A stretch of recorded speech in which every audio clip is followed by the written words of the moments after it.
Hey there, everybody. It's your girl Barbie J here. Welcome to my channel, June BLC.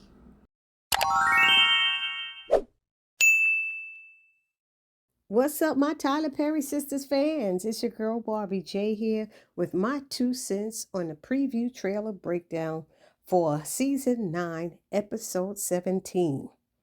And I'll be honest, what I'm looking at here doesn't look like it's a whole lot of, ooh, I can't wait till next week. I don't know. Maybe I'm wrong and y'all see something different. But check out the clip that I've attached here, and then your girl will jump right in with my 2 cents. Check it out. Underneath all the lying was a deeply unhappy man. There's a first time for everything. I'm not looking for a boyfriend. Oh my God. Why did you steal from me? So now, before I break down these scenes, if you're new here or if you're returning and have not subscribed to this channel as of yet, please take a moment right now and hit that subscribe button. Then hit the notification bell and select all. It'll let you know every time I upload any new content to this channel and whenever I go live. Then I ask that you smash that like button, which is the thumbs up button.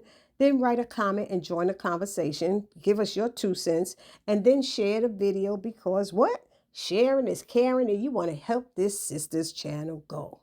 So now the first scene we see is Zach, Fatima, and Gary. And Gary's pleading his case. Zach and Fatima don't believe him, and they're still at Hayden's house. So Hayden's putting in his 2 cents too. None of them believe that Gary has redeemed himself, that he's trying to do better. But I'm going to say I think he really is. And the only reason I'm thinking it is because that's the only way these writers could turn Gary into a good guy. Because he was a nasty son of a gun. Nobody would want to be around him. So they're challenging him on his newfound goodness that he's supposed to have. But my question is, and I'm hoping they're going to mention it in next week's episode, how come he hasn't mentioned to them what he mentioned to Andy about leaving in 2 days? He's going to take his kids. I think he has 2, right? And I think one of them had like some kind of illness. And then he's going to go to Africa.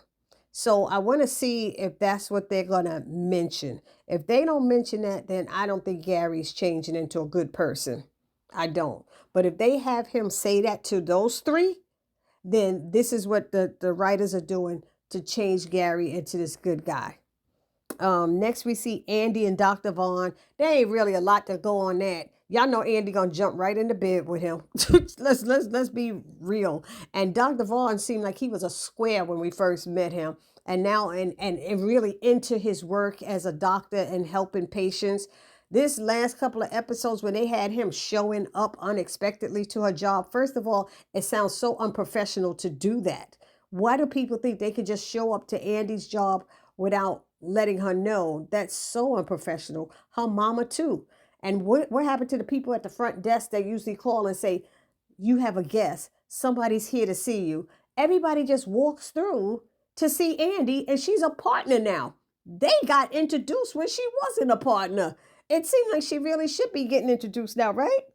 Okay, so there ain't nothing to talk about that. She gonna give him some. If it's not this episode, it's gonna be the next one. Then we have Sabrina and Rock. I already told y'all, Rock is going to keep pushing at Sabrina so he can have a place to stay. Rock ain't got no place to stay, and Sabrina is an airhead. I'm sorry, but one, you're listening to Maurice too much. If you're going to start taking those naughty pictures and everything, then you have a problem. You really have a problem. Then you're going to sit there and try to sneak and mess with this ex-convict, been in jail 8 times.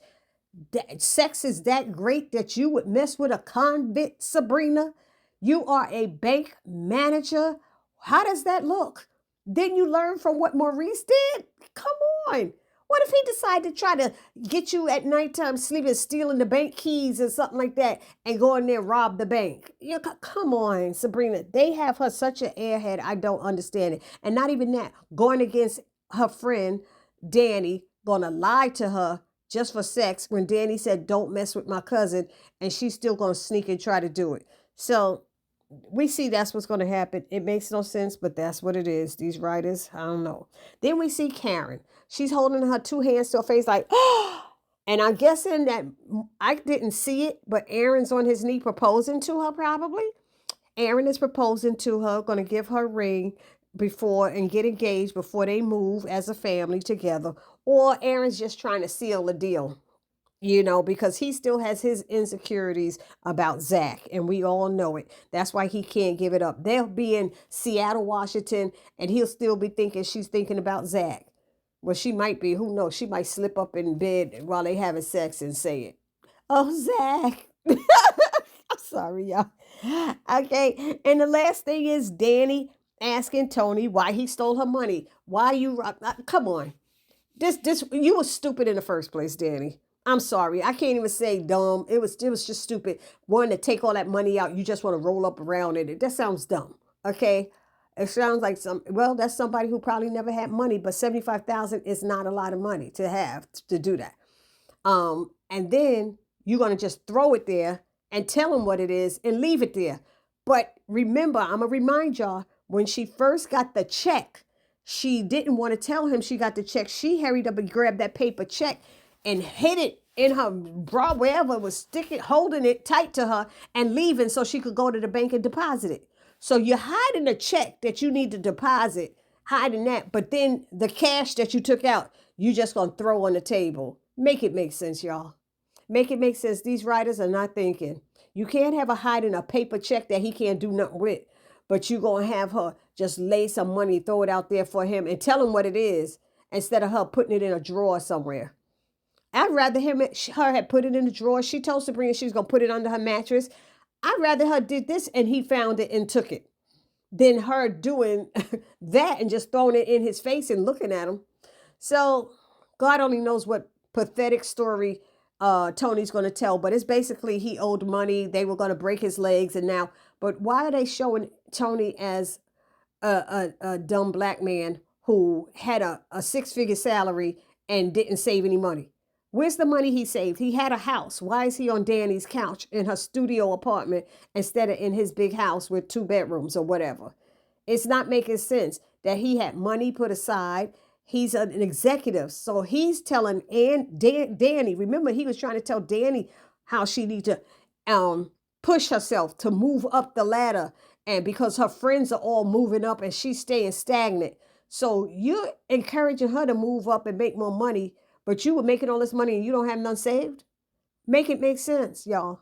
I'm going to keep saying it because it makes no sense. These writers, I don't know what they're doing. But that's my 2 cents on all of these scenes. Y'all let me know what y'all think about it, what y'all hope might happen next week, what y'all think might happen next week. And I will see you all in the next video. Please do not forget to subscribe, like, comment, and share. It's your girl, Barbie J, saying peace.